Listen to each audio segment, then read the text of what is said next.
सबसे पहला सवाल मैं विजेंद्र नेहरा जी आपसे ही लेना चाहूंगी।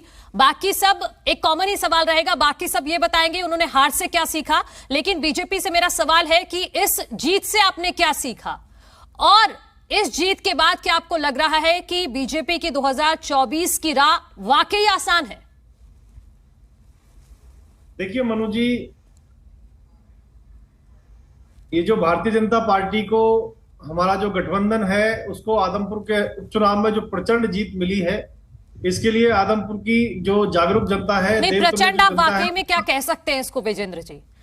क्योंकि जेपी भी कह रहे हैं और आंकड़े भी यही कहते हैं, 2019 में जब कांग्रेस के टिकट पे कुलदीप बिश्नोई वहां से लड़े थे तो 30,000 वोटों से वो जीते थे। अब आपके साथ गठबंधन भी था, सारे समीकरण आपके पक्ष में, सरकार आपके साथ थी और फिर भी भव्य बिश्नोई 15,000 की मार्जिन से जीते हैं। क्या वाकई ये प्रचंड जीत है, इसको कह सकते हैं? देखिए मनु जी, विधानसभा चुनाव के अंदर 15-17 हजार का जो मार्जिन होता है, एक बड़ा मार्जिन होता है, इसको हम प्रचंड जीत कहेंगे।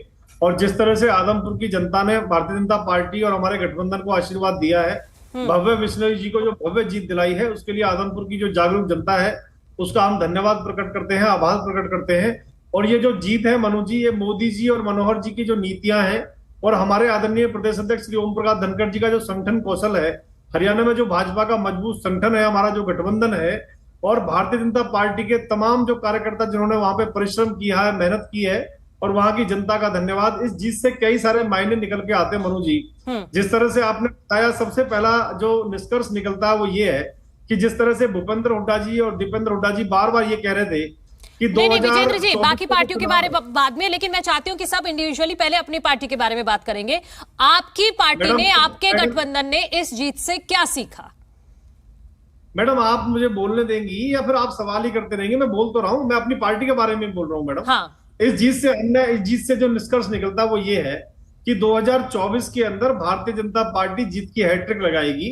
जिस तरह से भूपेंद्र हुड्डा जी बार बार ये कह रहे हैं, चुनाव के समय कह रहे थे कि ये सेमीफाइनल है, जो यहाँ आदमपुर में उपचुनाव जीतेगा वही 2024 के अंदर सरकार बनाएगा और वही जीतेगा। तो हमने उनकी चुनौती को स्वीकार किया था और हमारे जेपी दलाल जी जो चुनाव प्रभारी थे और तमाम हमारे नेताओं ने ये बोला था कि हम इनकी चुनौती को स्वीकार करते हैं। जो इस चुनाव के अंदर जीतेगा 2024 में वो जीतेगा और सरकार बनाएगा।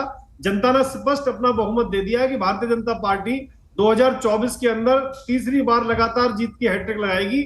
हम लोग जनता के आशीर्वाद से सरकार बनाएंगे। और देखिए, इसमें एक बहुत बड़ी बात हुई है मनु जी, वो बात ये हुई है कि इस चुनाव के अंदर जब भारतीय जनता पार्टी को लोगों का प्यार मिला है, वहीं इनेलो का एक तरह से अस्तित्व खत्म हो गया है और आम आदमी पार्टी का अस्तित्व पहले से हरियाणा प्रदेश के अंदर नहीं था। जब आप लोग चैनल पे उनके प्रवक्ताओं को बुलाते थे, मैं तब भी कहता था कि 2014-2019 लोकसभा विधानसभा से लेकर के अभी पीछे जो निकाय चुनाव हुए थे उन सभी में उनकी जमानत जब्त हुई थी।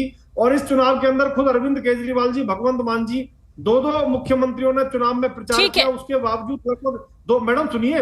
हाँ नहीं, मैं बाकी मनी नहीं विजेंद्र जी, बाकी सबको भी तो टाइम देना है, फिर वापस आऊंगी। पहले एक एक कमेंट तो लेने दीजिए सबसे। नाम आते हैं, आप क्यों मुझे रोक रही है? आम आदमी का नाम आते मुझे रोक रही है आप। 2% से भी कम वोट उन लोगों को आई है। जमानत आम आदमी। नहीं, ये कैसा आरोप लगा रहे हैं आप विजेंद्र जी कि मैं आम आदमी का नाम आते ही आपको रोक रही हूँ? मैडम सुन लीजिए 2% से 30 सेकंड में अपनी बात पूरी कीजिए। ठीक है, 30 सेकंड में कंप्लीट करता हूँ। 2% से कम उनको वोट मिला है आम आदमी पार्टी वालों को, जमानत उनकी जब्त हुई है और नोटा और अन्य को मिलाकर के जितनी वोट आई है उससे भी उनके वोट कम आई है। तो आम आदमी पार्टी की दुकान हरियाणा में पूरी तरह से बंद हो गई है। भारतीय जनता पार्टी को जनता ने आशीर्वाद दिया है। 2024 में तीसरी बार भारतीय जनता पार्टी जीत की हैट्रिक लगाएगी। ठीक है।